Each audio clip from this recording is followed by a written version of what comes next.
हम शोभा झा बाजि रहल छी। हम ई चैनल पर में कथा सब आनैत रहै छी।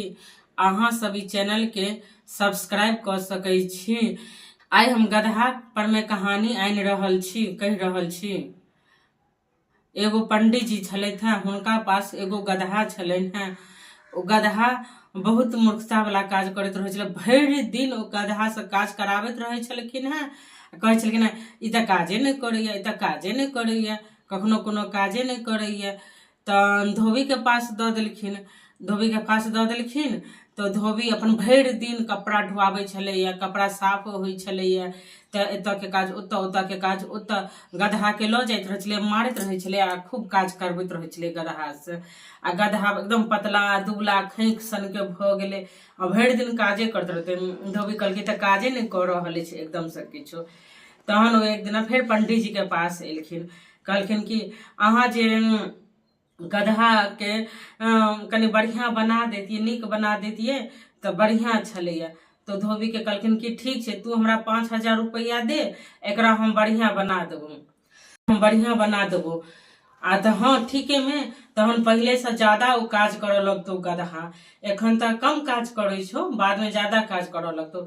तो धोबी बुझलक पंडित जी छथि, सही में ई हमरा बढ़िया काज करत, तो 5,000 रुपया दऽ देलखिन धोबी अपन पंडित जी के माल माल भऽ गेलनि। कहलखिन कि 1 सप्ताह के बाद अभियान तू गदहा के लेबै के लेल। तऽ ठीक छै पंडित जी। तहन पंडित जी ओ पैसा के अपन खर्च करऽ लागलथि, खाय पीबऽ लागलथि, बढ़िया से रहऽ लगलथि।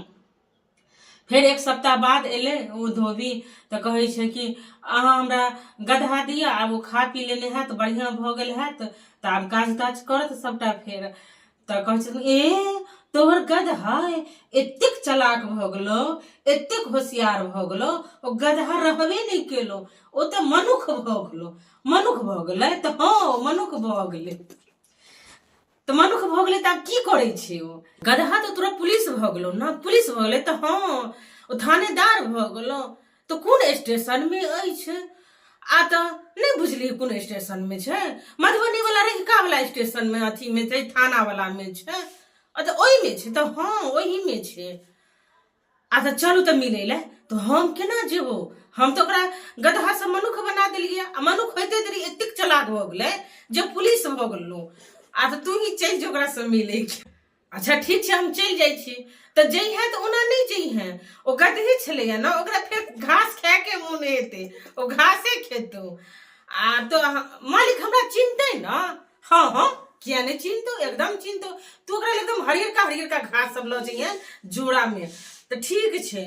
तो थाना चलि गेली अपन रहिका थाना। तहन कहलकै कि पुलिसवा के देखै छलै जे सब चोर पुलिस के मारे, चोर के मारे छलै, डकैत के मारे छलै। आ ओ कहलकै जे तोहर गदहा जे छौ से पुलिस भऽ गेल छौ, सबके मारे छै, चोर सबके मारे छै डंडा से। तो अपन बैसल छला कुर्सी टेबुल लग में। तो कहै जे ओ थानेदार से लोग सब कहलकै अहाँ ककरा से मिले ले एलियै? आ तो गदहा नहीं छलै, वह पुलिस भऽ गेलै ना। ओ पहले हमर काज करै छलै, बर्तन धो दै छलै, कपड़ा धो दै छलै, सबटा ढो ढो के लऽ जाइ छलै। आ फिर आब जखने ओ हम कहली कि एकरा कनि ज्यादा काज करत, बस ओ की केलक, मनुखे भऽ गेल। आ मनुख होते देरी ओकरा पुलिस में नौकरी भऽ गेलै। ओ स्टेशन से अथी आबि गेला, थाना वाला स्टेशन में अथी भऽ गेलैया, थानेदार भऽ गेलै। तऽ जहने ओ मारै छलैया तऽ खिड़की लग में बैसल छलै, गेट लग में ओ झोरा के की करै छलैया, एक बार पुलिस अगर इम्हर ताकै छलै ना तऽ झोरा एना के खोल दै छलै। मतलब तोरा घास देखबै छियो, आब याद पड़लो, पहले तू यह घास खाई छला है, एखन तू लोग के डंडा से मारे छे। ये कौन है? किसको लेके आ गए हो तुम लोग? ये हमको भर भर घास काहे दिखलाती है? मालिक पता नहीं, ये बोल रही है कि गधा आप है, आप पुलिस, मतलब आपका जॉब हो गया है, आप इनका काम करते थे। तो हम इनका काम करते थे। तो हाँ गधा पहले थे, कपड़ा से धोते थे, अब आप पुलिस हो गए, तब से यही बार बार बोल रही है। फिर पुलिस वाला 4 बेर डंडा मारल के चोर सबके, तो भ जाइ छै कोना के तैक लेल के कनी। आ जहने तकल के फिर औरतिया ना के झोरा खोल के ओकरा देखा देल के हरियरका घास, जे आप एकरा लालच हेते त ई आबि जात हमरा पास। ओ इबे ने करे चले ये। तो हम देखल के की कहल के ठीक है हम आते हैं।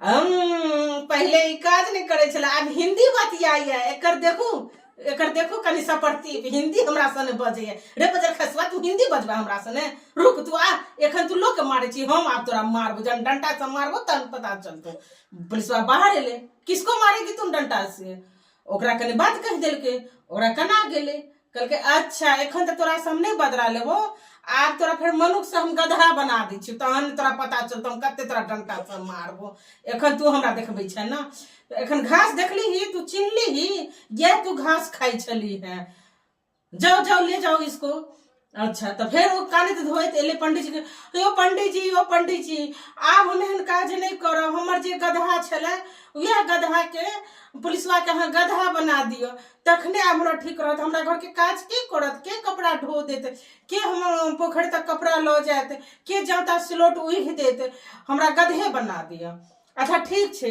फिर 5,000 रुपया लगतो तू 5,000 रुपया दो दे 1 हफ्ता के बाद आबी हाँ तोरा गधा बढ़िया से भेट जेतो तो ठीक छे तहन 1 हफ्ता बाद फिर एले गधा के पकड़ के पंडित जी रखने छला अपन ओकरा खाना पीना खुएल के कनी देह दशा नीक भ गेल छले कहलके आब चल तोरा हम पता लगबै छियो तू जे हमरा बड़ मारे छले हैं अथी देख देख कौन पुरचोर के अब तो ओकरा बतिये से मरत ल गेले तो औरत मूर्ख भ गेल धोबी जे छले आ पंडित जी चालाक भ गेल ओ पैसा कमा लेलक 10,000 रुपया ओ तहिए रह गेल आ पंडित जी अपन 10,000 रुपया भ गेलन ई कथा से हमरा यह सीख भेटल अगर अहाँ सतर्कता से नहीं कोनो काज कर रहल छी त अहाँ के कियो कतौ कखनो ठक सकैया जय मिथिला जय मैथिली इ चैनल पर एनाहिए पुरान कॉमेडी वाला कथा सब आवत रहत और बहुत सारा सीख देवा वाला कथा आयत त अहाँ इ चैनल के सब्सक्राइब कर लिया। जय मिथिला जय मैथिली।